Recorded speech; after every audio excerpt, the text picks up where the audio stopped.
Hello, I'm Dr. Robert Hegley, and on behalf of CME Outfitters, I would like to welcome you to today's educational activity entitled Overcoming Obstacles, Expert Perspectives on the Diagnosis and Management of Familial Chylomicronemia Syndrome. Today's program is supported by an educational grant from Ionis Pharmaceutical Company. Today's program is being brought to you by CME Outfitters, which is an award-winning, accredited provider of continuing education for clinicians worldwide. Some housekeeping. Follow us on X, more information there. So I'd like to introduce our faculty for this evening. So if you discount me, we have an extremely esteemed faculty. I'll start with myself, though. So I'm Rob Hegley. I'm an endocrinologist, professor of medicine in London, Canada. And also joining me this evening, I'm absolutely thrilled, two superstars in lipids, Alan Chait, professor in the University of Washington, esteemed endocrinologist, lipid specialist in Seattle. And from San Diego, my colleague, Dr. Joseph Whitstam, professor of medicine, endocrinology, division of endocrinology and metabolism at the University of California in San Diego. And we are absolutely thrilled to have with us tonight to give the patient perspective, Mr. Jeff Wertalik, a patient advocate of the FCS Foundation from Mission Viejo, California. So we have learning objectives for this evening, and I will go over these in order. So the first objective is to identify key diagnostic elements of FCS. The second objective is to integrate multidisciplinary approaches that may facilitate adherence to FCS dietary guidelines. And then third, to assess recent study data evaluating current and emerging FCS pharmacologic therapies. Hypertriglyceridemia is a very, very common clinical problem, like probably the most common referral in my lipid clinic. And it's associated with numerous secondary factors, including age, elevated blood glucose, higher body mass index, obesity, waist circumference, also with total cholesterol, and very commonly this yin-yang relationship that I'm sure you're all familiar with reduced HDL cholesterol. So of the American population, 18% of people have triglycerides greater than 200 milligrams per deciliter and 0.4% greater than 1,000. So that 0.4% is actually, extremely common. It seems like a small number, but in absolute terms, it's actually quite a large number. And the associated medical conditions include obesity, metabolic syndrome, diabetes, chronic liver or kidney disease, and then a wide range of hormones and drugs. Okay, so just a question to begin. And this is multiple choice, and you'll have the opportunity to enter your responses. I'm going to read it because we're already getting responses. You guys are like so smart. So like I'm okay, but I will quickly read, but please feel free to enter your responses. When do you suspect familial chylomicronemia syndrome in your patient? When extreme triglyceride levels cannot be explained by other causes? When a patient has got high LDL and normal HDL? When an overweight patient has got high triglycerides and atherosclerosis? When an older patient experiences pancreatitis? Or the common option or friendly option is I don't know. So please go ahead and respond. Okay, so we have then our summary here. And so just to show you that the correct answer is indicated with the box when extreme triglyceride levels cannot be explained by other causes. And we have about half of our participants have chosen that answer. And then about a quarter were not sure. And then the minority had the answers that were incorrect. So the point here is that familial chylomicronemia syndrome is a subset of these extreme or severe hypertriglyceridemia. Typically, in adult patients that we see, there are secondary causes or other causes that are associated, but if in the absence of other causes, this should then trigger you to think, well, maybe this could be FCS. This is a case that is provided by Dr. Chait, and I would actually love Dr. Chait to take over at this point. All right, Rob, thank you. As you've just heard, this is a 19-year-old man who presents to the emergency room with a considerable abdominal discomfort. His history is that he's had intermittent abdominal pain for many years, most commonly after he goes to parties. He's now at college, and his episodes of abdominal pain have actually increased since going to college. His family history is negative for both pancreatitis and cardiovascular disease. But the evening prior to his current visit to the ER, he attended the opening of baseball season, and he had some hot dogs, some beer, and that seemed to have precipitated the abdominal pain.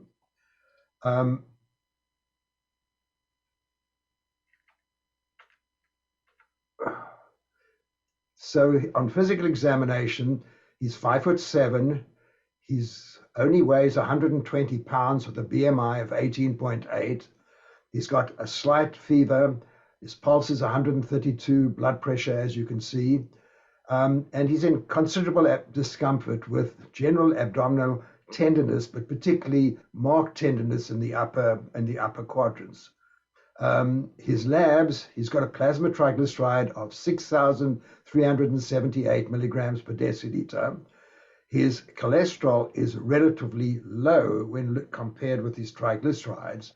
His sodium is low at 125, potassium 4, blood glucose normal at 91, and has a high serum amylase, confirming a diagnosis of pancreatitis. So here we have a young male who's underweight, he's not diabetic, and he has confirmed pancreatitis and a high triglyceride. So this is triglyceride-induced pancreatitis. And when you see extreme triglyceride levels like this, there's almost always a genetic component. And on the right upper corner, you will see what his plasma looked like. You can see on the left the creamy, almost tomato soup appearance of his plasma when drawn and just sitting around for a few minutes before it's even centrifuged. This is compared with what a normal plasma would look like on the right. So Richard has triglyceride-induced pancreatitis. The next slide is actually probably one of the most important slides around, because I'm going to go through this slowly, because this is going to really help us differentiate two of the causes of severe pancreatitis, by which I mean triglycerides above 1,000. Now, the situation here is in the middle panel, we have familial chylomicronemia syndrome, the topic that we're talking about today. And on the right, we have what we call polygenic multifactorial chylomicronemia syndrome. And it's really important to differentiate these two. The reason for which is that if you have proper FCS, it is a major burden on the patient's life, as you'll hear from Mr. Wertalik in just a few moments. And also the treatment is completely different from the much more common multifactorial chylomicronemia syndrome. So let's start off with the old names. If you still use the Fredrickson classification, which I don't think you should, it was type 1 for familial chylomicronemia syndrome and type 5 for the MCS. The major differences in the lipoproteins is that in FCS, it's really chylomicrons that accumulate, whereas in MCS, chylomicrons, very low density lipoproteins, and low density lipoproteins and remnants of the triglyceride rich lipoproteins can accumulate. The other lipoprotein abnormalities in FCS, VLDL, LDL, and HDL cholesterol are all reduced. So it's really chylomicrons that are accumulating. So LDL levels would be low and ApoB levels would be low. Whereas in MCS, chylomicrons, VLDL, and their remnants accumulate, so you're going to get much higher cholesterols in association with a very severe hypertriglyceridemia. In terms of the onset, it's oftentimes is in the pediatric group that we first see FCS. Here you oftentimes will find an infant who fails to thrive and has found to have milky plasma. This is classical FCS, but as you'll hear, many patients will present in adulthood, as our patient advocate today will tell us.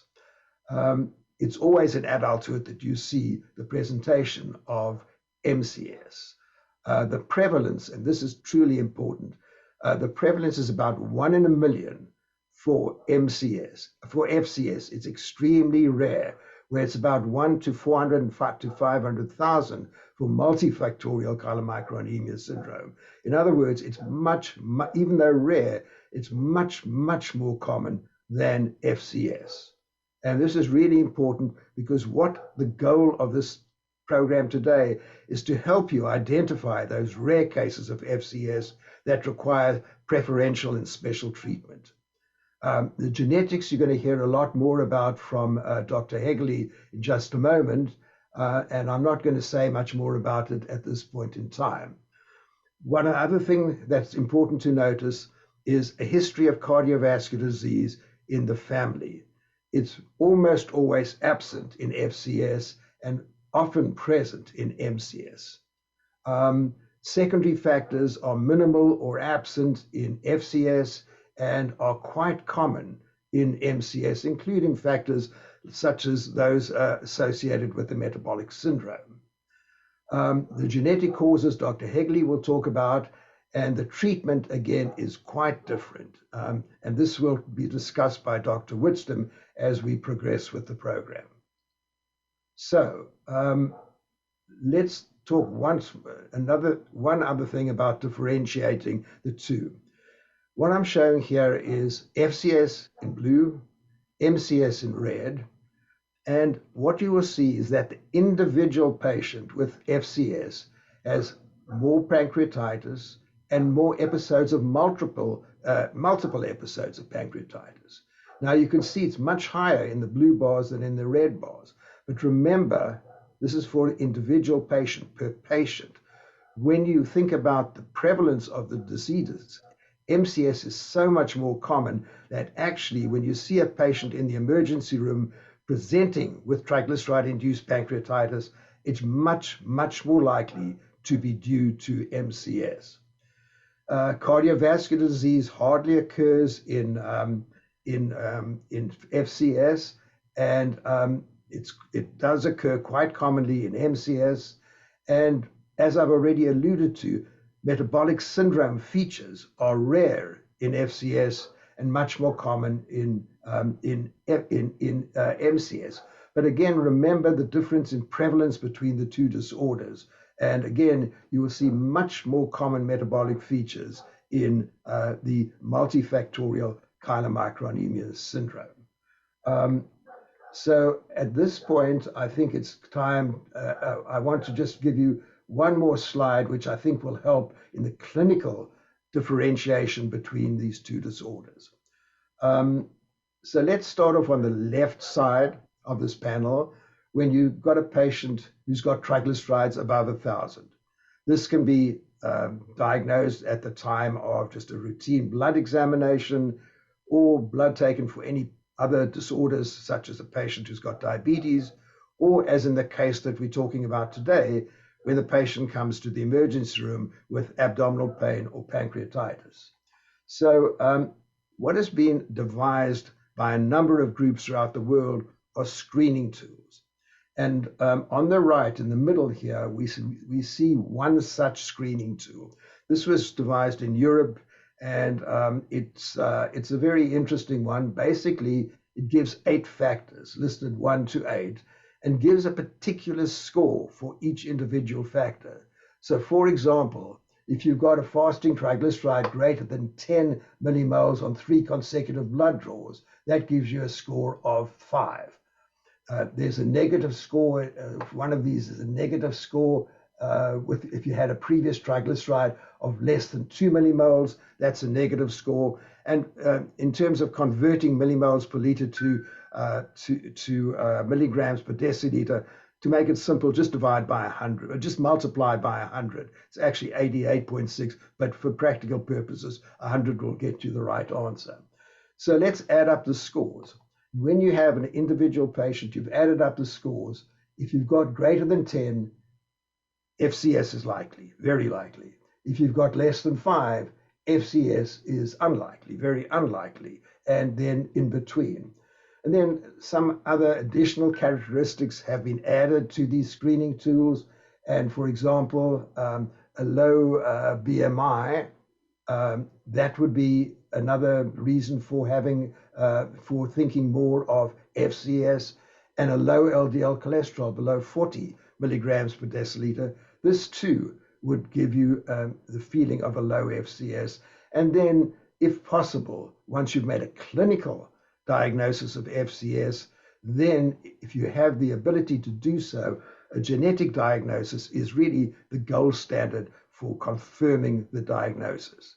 So before we go on, I'd like to bring Mr. Wertelich into the story. And Jeff, I'd like to maybe ask you a few questions related to what I've just said.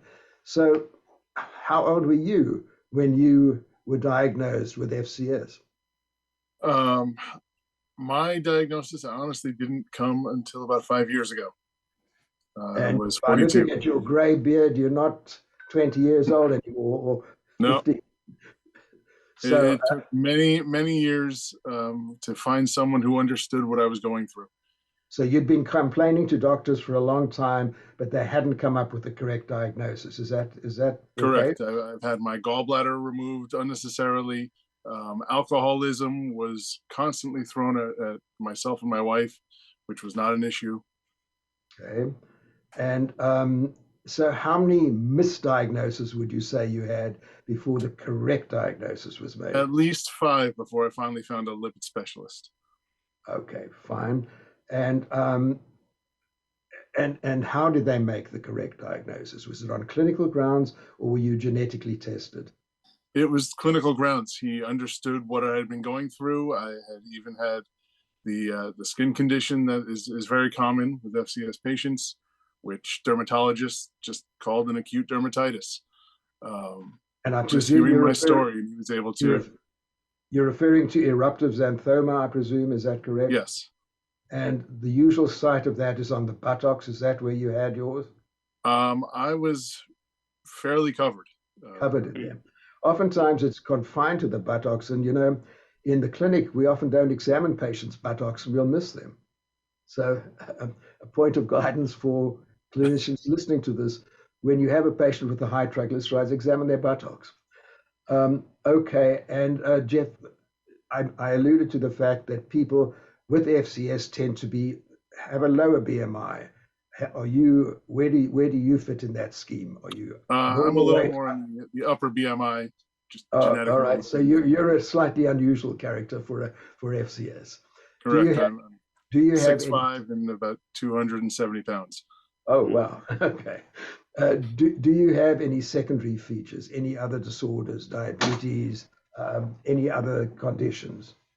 I'm battling with diabetes a little bit. Other than that, no.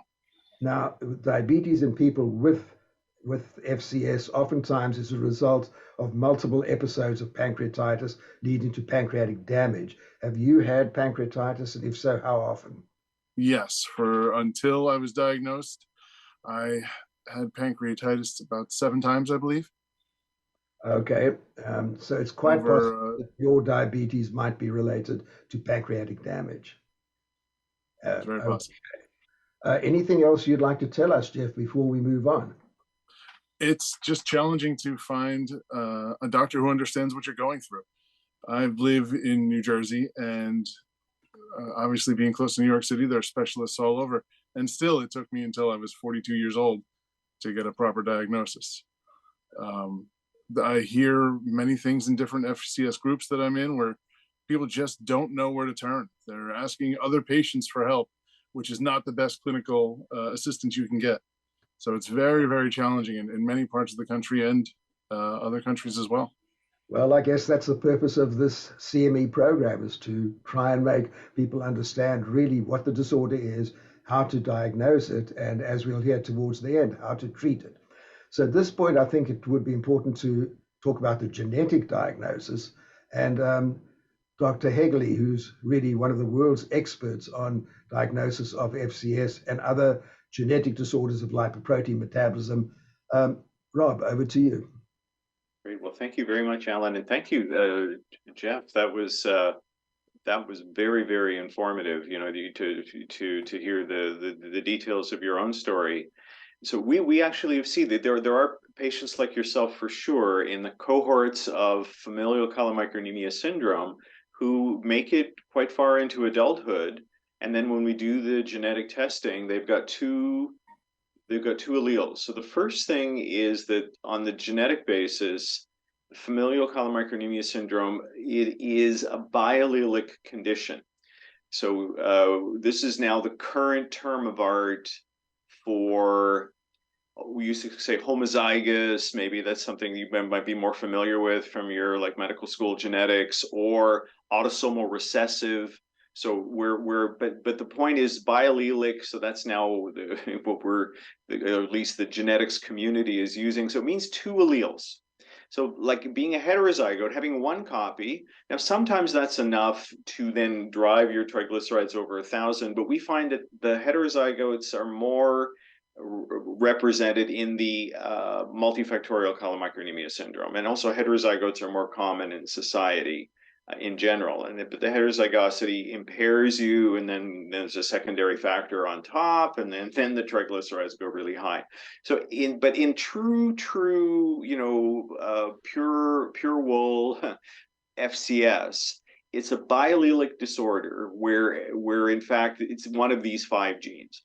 So it's lipoprotein lipase, which is the main endothelial bound lipase that is responsible for hydrolyzing the triglyceride-rich lipoproteins, so both chylomicrons and VLDL.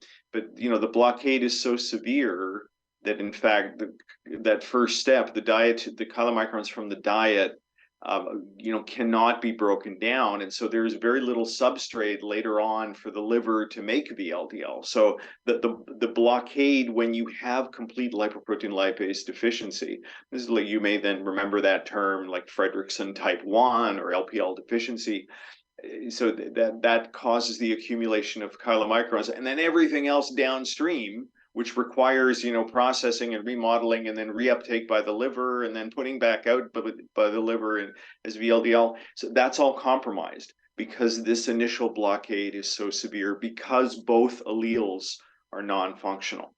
So we used to think that that was the only case, and then maybe you might remember from, like, if you read Up to Date or whatever, oh yeah, ApoC2, I remember that. That's in Harrison's. So that's another way. ApoC2 is a cofactor for lipoprotein lipase. But what we've learned in recent years is that there are these 3 other genes that are sort of interacting with lipoprotein lipase, either at its point of synthesis and secretion. So, for example, that lipase maturation factor, LMF1, or ApoA5, that's an apolipoprotein that circulates with triglyceride-rich lipoproteins, and that activates lipoprotein lipase. And then there's this really important protein discovered by Steve Young, GPI-HBP1. That's a real vegetable soup. I won't even, like, you know, it's going to take me the rest of our time just to spell out the full name. So, but that's another way. In fact, that's the second most common cause. So when we look at patients and when we break them down, these biallelic patients where in fact they are completely lacking in lipoprotein lipase or one of these four cofactors, 60 to 80% are LPL. But then the other sort of 20 to 30% are then one of these other four minor types. And then of that, it's most common, like number 2 is GPI-HBP1, and then ApoA5, and then LMF1 is actually the least common. So here, this slide was put together when there were just a few reported families in the literature, but now with genetic testing and diagnosis, these are coming up. These are actually much more common than just a few families. Still a rare disorder, but now instead of just a few families in the archives of the literature, we have hundreds of cases of each that have been documented and deposited in genetics databases. But by far the big one is LPL. And these are now found on these targeted sequencing panels that you can order from commercial genotyping companies that will test these, and then we'll come up with and then if you have both 2 alleles, or sometimes you can even have one allele in one gene and another allele in another gene, we call those double heterozygotes. So that can also cause the phenotype. However, more commonly what you would see if you order this test is you would get like a heterozygote coming back, and you think, huh. So the heterozygote either means it's multifactorial chylomicronemia syndrome, or it's just incomplete. We haven't found the second mutation, or the genotyping company hasn't found the second mutation. But anyway, these are the 5 that you need to know and that you would need to look for if you have ordered a genetic test, and you would be looking for both 2 alleles as opposed to just one allele. Okay, so I should also say genetic testing is becoming more accessible. The cost is coming down. I mean, there's still an issue of cost and accessibility. On the other hand, it's a one-time test, and you don't have to keep repeating the genetic testing. And the cost for a panel, could be now somewhere between say $500 or $1,000. So it's expensive, but on the other hand, it's a one-time test. Anyway, our patient here that Dr. Chait had been discussing didn't get genetic testing. He just received the clinical diagnosis using that scoring system, and then received dietary counseling. And so this was fat restriction. So you all know about this. This is like typical of what you would find in UpToDate or like most recent treatment guidelines for how to manage this. So restrict high glycemic, high fructose foods, eliminate alcohol, obviously, and then review medications. FCS, and this is really interesting, that it's commonly misdiagnosed. It's a diagnostic odyssey, 5 visits to the clinic before the correct diagnosis is made, sometimes up to 30 visits to the clinic before somebody twigs onto the idea that this could be a chylomicronemia disorder. So Michael Davidson reported patient experiences in pursuing a low-fat diet, and you can read these here. I mean, these are described, but I think what I'd like to do at this point is bring back Jeff, and maybe and to me, it's a universal thing, talking to everybody, whether they know each other, whether they've met with FCS, but everybody has their perspective, their story about the diet, and then like what the ideal diet is and how difficult that is to adhere to. So maybe, Jeff, would you mind giving us your lived experience with the issues with diet? Sure. The most challenging thing is that it sucks. Let's put it right out there. You can only have so much grilled chicken and brown rice and spinach in so many different ways. It is very challenging, especially for young children, to go out, similar to nut allergies, but nut allergies, to stay away from nuts and other things. With FCS, there are so many foods that you can't even touch because of just fat content. A simple bag of popcorn from a company that is very healthy and says it's a low calorie alternative, still has 6 grams of fat per serving, which is at least half of what they're supposed to have in one day. Right. Going out to dinner can be even more challenging, or breakfast. You don't know what they're cooking with in the kitchen. You can ask for low fat foods, but there's probably some oil going on the pan. There's butter everywhere. You really have to pay attention and know your limits. I have young children, so we end up making 2 dinners almost every night during the week, because they don't want quinoa with sriracha sauce or lots of vegetables. Yeah, very. So then, my patients tell me, many. It's just it's an interesting echo, and it's just because of it. So and does it ever happen that you think you're doing great, you are actually being diligent and religious with the diet, and yet you still you still find out your like triglycerides are 1,000 or whatever? Oh, without a doubt. Yeah. One time I went for some blood work, and I was walking all tall and came in, and 2 days later, 1,300. Yeah. It crushed me. It is almost soul crushing, because you work hard, you're not enjoying your meals as much, and you think you've done it, and reality sets in. Yeah, it's a very, very. I mean, your story. So first of all, very clear, and but it's so common to patients with this condition. The other thing is that because of the fat restriction, there is this point about the risk of fat soluble vitamin deficiency. So that's something that always has to be borne in mind. The other thing is that then this ends up having a psychological effect as well, and you're sort of starting to allude to that, Jeff. But there is this, in addition to just experiencing the symptoms, despite the fact that you're adhering to the diet, it's just your diet becomes the focus of your life. I mean, it's like 3 times a day or more.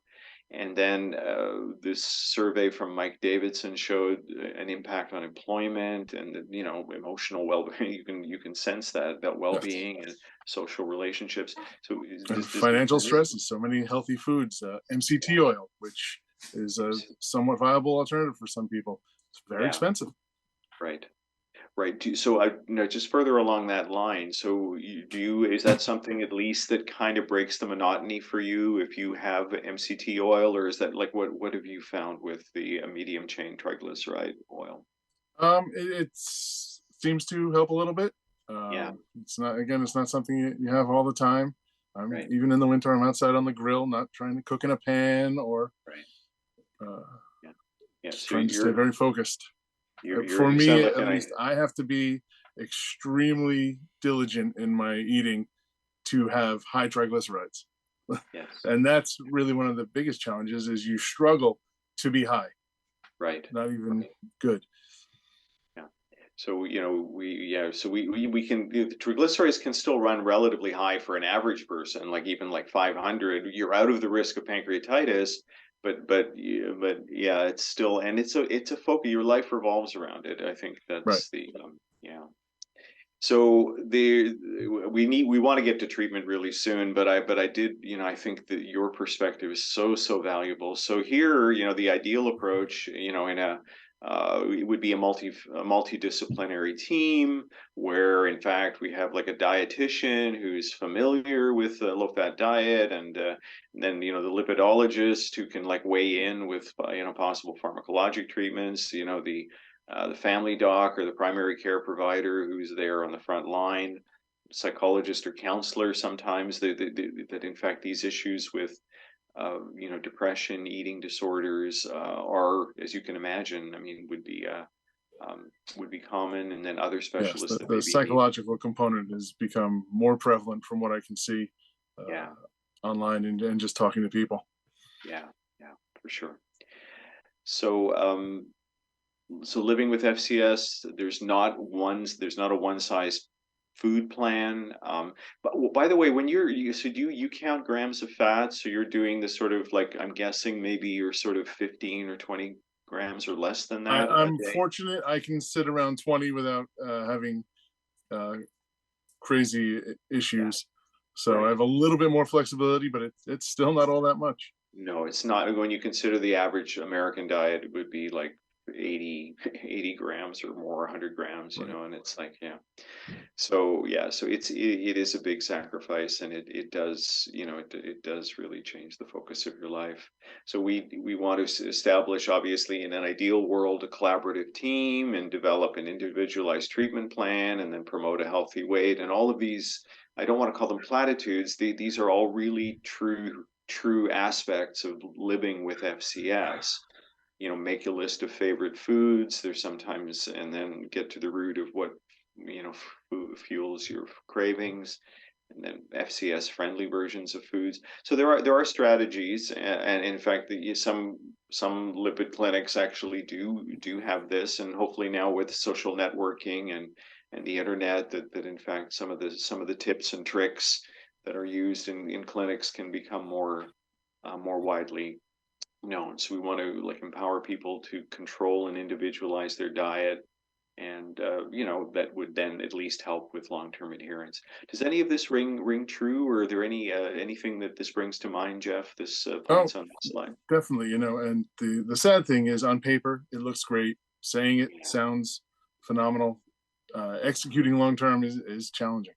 yeah, Uh, but there are more outlets. There are uh, more sites that you can go to, and different recipes. And I'm involved in a lot of different aspects and trying to just share information, which is right. why I think this is so great what we're all doing tonight. For sure, absolutely. So these are then the lifestyle recommendations, very low fat. You can see the fat content there, either in terms of grams or percent fat. And then, some tips there in terms of then, we had talked about medium chain triglycerides, avoiding alcohol, avoid simple sugars just for the glycemic load, and then achieving adequate, intake of fluids, water, electrolyte balance, nutrient dense foods, make sure that the essential fatty acids are met. So these are all, key dietary components, fat free or low fat foods. So now just going to go back to Richard. So Richard, as you can imagine, he's having issues. He's 19. Difficulty adhering to the diet. His triglycerides have come down, but they're still over 2,000. He's still at risk of pancreatitis. Pharmacotherapy in terms of our standard, fibrate, statin, niacin, because there is a lack of lipoprotein lipase or lipolytic capacity. These traditional therapies, you think, oh yeah, well just put them on a statin and a fibrate, that should clear it up. No, wrong. In FCS, like where there is the genetic issue, the genetic deficiency, these traditional drugs don't help it. In fact, the diet is the cornerstone of treatment. Let's go to the next question and answer section, and I'll read it. What is the major finding? There was a study a few years ago in the New England Journal on a new drug for high triglycerides for familial chylomicronemia, volanesorsen. Volanesorsen mediated clinical benefit in triglyceride reduction, was rapid and was maximal by the fourth week, but ceased by 8 months. Anemia was a common side effect or common cause for discontinuation, occurred in a third of the patients. There was ocular injury, ocular injury associated with volanesorsen was limited to the first 3 months, no new cases. Volanesorsen induced a dose-dependent and prolonged reduction of plasma ApoC3 and concomitant lowering of plasma triglycerides, or if you're not sure, just click on you don't know. Okay, so the correct answer was actually outlined in the box. So volanesorsen induced a drop in ApoC3. It's an ApoC3 inhibitor, and Dr. Whitstone will get to that mechanism in a minute. And it lowered triglyceride levels. So all the other answers, the ocular injury, anemia, clinical, like transient clinical benefit, those were all false. So what we had here with the volanesorsen was a proof of concept that if you interfered or reduced ApoC3, that this would be associated with dramatic improvement in triglyceride levels. So at this point, I'm going to turn the session over to Dr. Whitstone in San Diego. Thank you, Rob. Excuse me, I managed to get a cold with my grandson in the last few days. I wanted to use a series of cartoons to try to explain you a little bit about triglyceride metabolism and why the drugs that you usually use to lower triglycerides don't work, and why in the last 10 years we've developed a novel understanding of a new way to approach lowering triglycerides that's applicable to FCS, that is by interfering with the production of apolipoprotein C3. So in this little cartoon, if you imagine that Erlenmeyer flask is your plasma containing triglycerides, so there are two sources of input of triglycerides into the plasma. There's the liver on the left, which comes into the form of, makes triglycerides in the form of, imports them in form of VLDL, and then the intestines, which put chylomicrons into the bloodstream, and these consist of completely driven by dietary fat. And then there are outputs. By far, as Rob explained to you, lipoprotein lipase, shown on the left, is the dominant pathway that leads to hydrolysis of triglycerides and clearance, and is by far the most important. And then there's another pathway called the LPL independent pathway, which is made up of a number of less specific pathways, less high affinity, so to speak, but also involved in clearing triglycerides.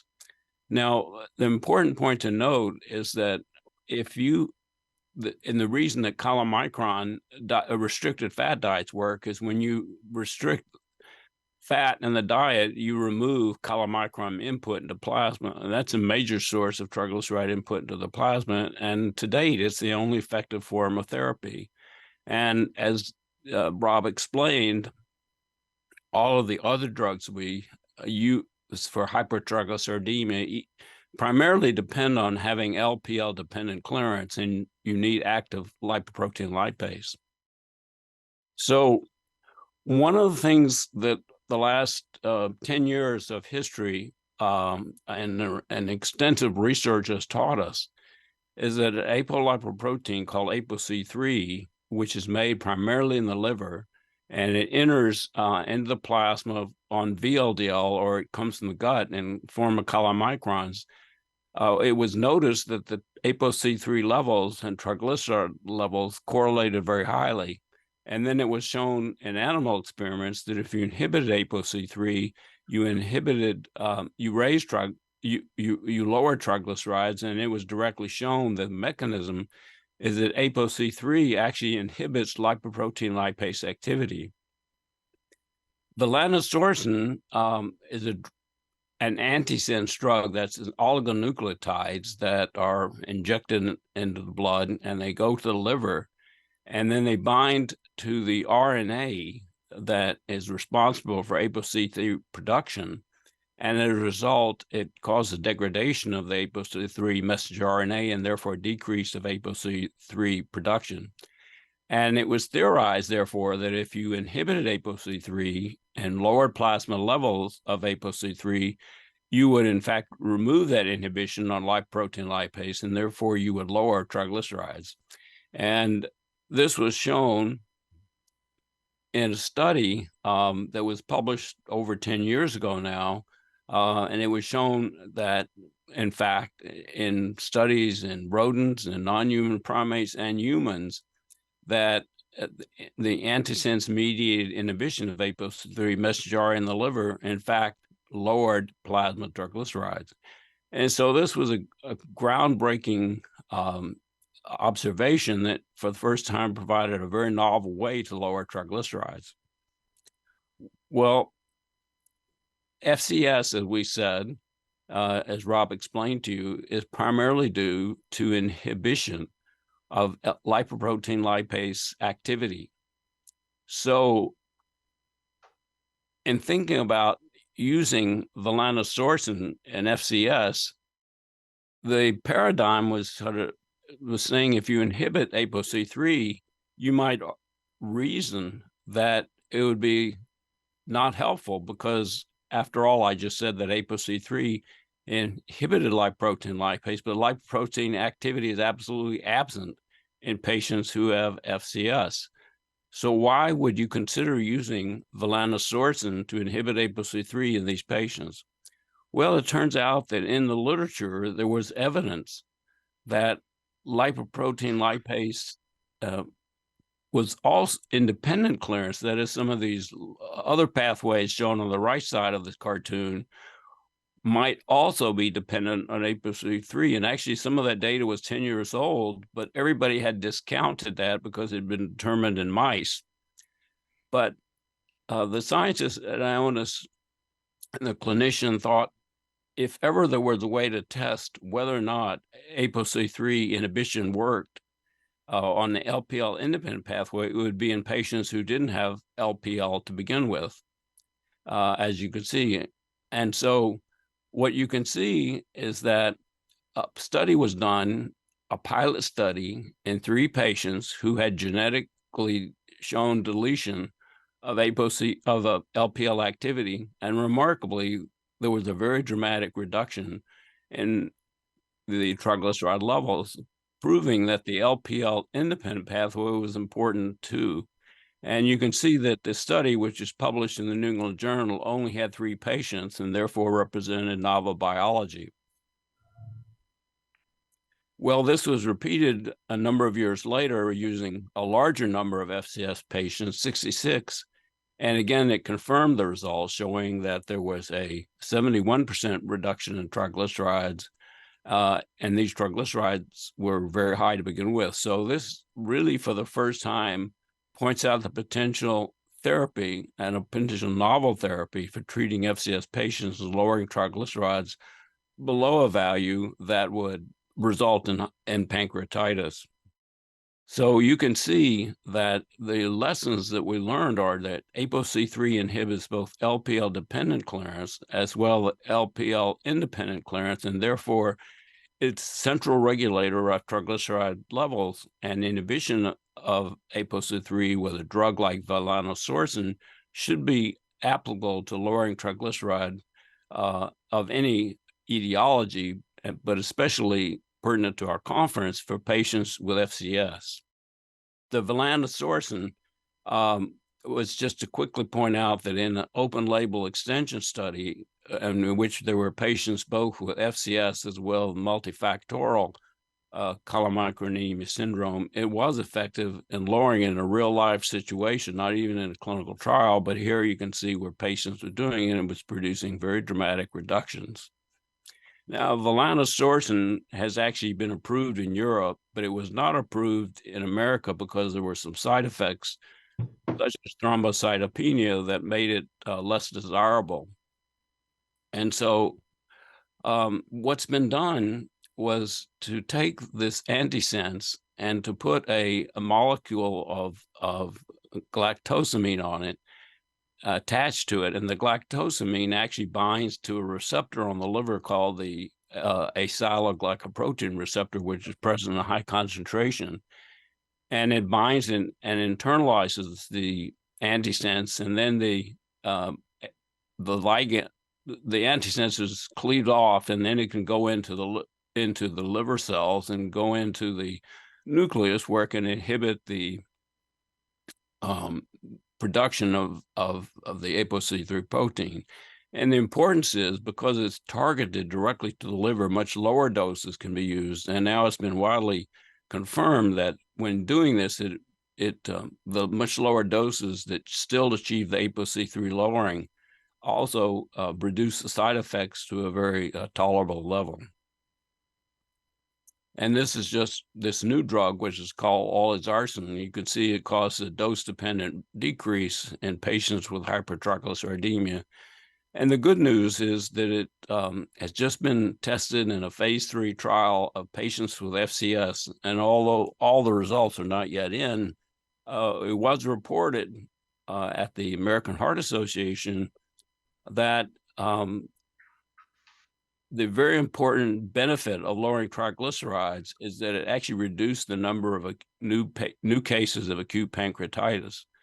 So there is a new effective therapy available for FCS that hopefully after it goes through the new regulatory findings in a short period of time will be available to reduce triglycerides sufficiently to prevent pancreatitis in patients with FCS. Finally, just to be the fact that ApoC3 is so effective and when you inhibit it in lowering triglycerides has led other industry pharmaceutical companies to develop their own antisense. And in fact, other approaches of other proteins that are known to affect triglycerides are also being attacked. So in the near future, it's very likely that we'll have a number of therapies that will be highly effective in lowering triglycerides. So I hope that makes it clear to you why the ApoC3 at least has been a very valuable target and that effective therapies are around the corner. And with that, I'll turn it back to Rob. Great. Well, thank you very, very much, Dr. Whitston. So, yeah, these anti-ApoC3 drugs are like a true breakthrough in the management of these patients, which in fact was, in many, was often like not quite to far say a lost cause, but certainly amongst the most challenging in lipidology to treat. So it is fantastic that we now have these therapies on the brink that provide hope. So just to summarize what we've discussed this evening so far, diet and lifestyle at the moment are the cornerstone, the mainstay of FCS management. It is important for to be definitive to confirm a genetic cause if it's accessible. I mean, that's the issue, is the accessibility of the genetic testing. You can use a clinical suspicion or clinical scoring of FCS, but in fact, we're living in 2023. It's the genomic era, and these are genomic treatments. So it's good to confirm the cause genetically. Current therapy options are not sufficient, but fortunately, on the horizon, we now have these very promising antisense treatments based, directed to RNA. And these do appear to safely give prolonged and effective reductions in triglyceride levels. So just to finish on the story of our patient, so he was able to receive through a special access program, volanesorsen, at that dose for that drug, 300 milligrams biweekly subcutaneous. And here you can see that the triglyceride levels then came down.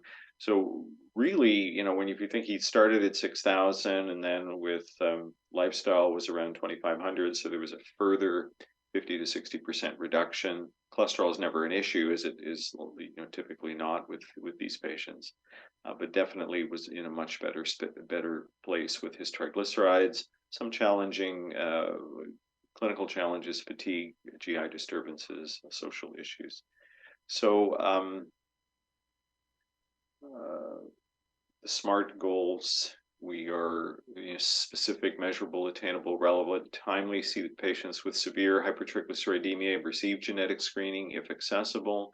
Support patients with FCS by providing resources to connect with other patients, engage the full multidisciplinary team in the management, and educate patients on the topic of ongoing therapies and ability to participate in clinical trials.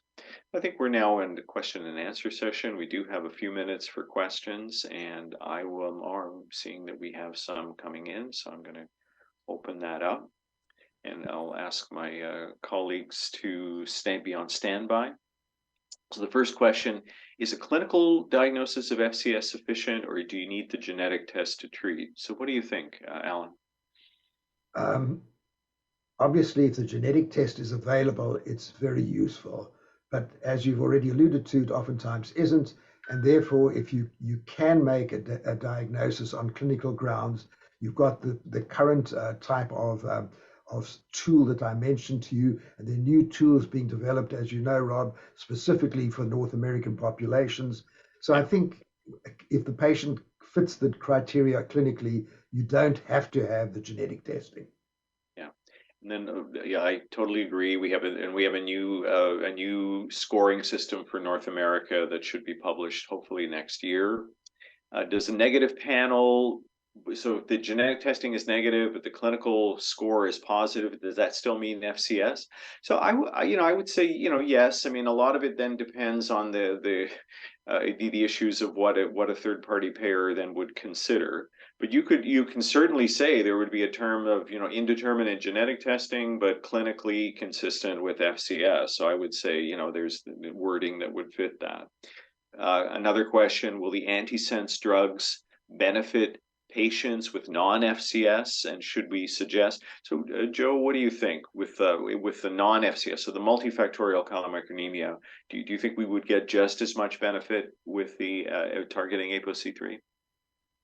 Yes, as I indicated, the methods, because in the method slide, it inhibits both the LPL dependent and the LPL independent, and since most multifactorial patients will have some degree of LPL activity, you will get benefit from that side as well as the LPL independent. And all the preliminary data from Ionis as well as some of the other companies now making them is highly effective in all severe hypertriglyceridemic patients. Yeah, for sure. Question about gene editing. So I'm aware that Verve, which reported the amazing results in the 10 patients that I'm sure you saw like on Monday, made the media in familial hypercholesterolemia. So I'm aware that they actually have a program as well in ANGPTL3.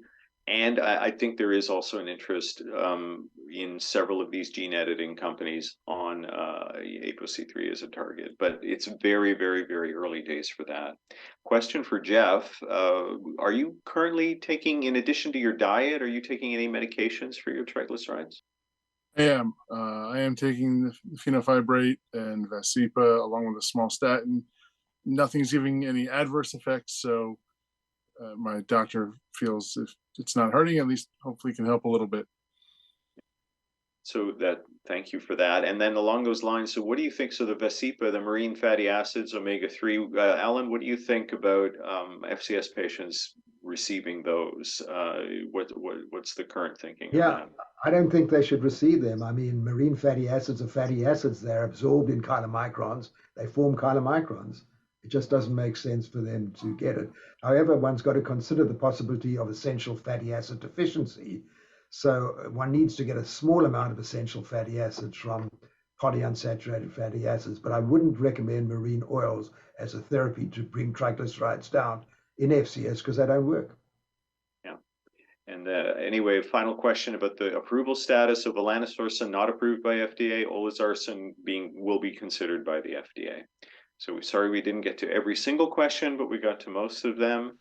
So I'd like to that's all we have the time for today. Let me just go back to the presentation, and just to thank my colleagues and to after the show. Sorry, there you can visit the Rare Disease Hub.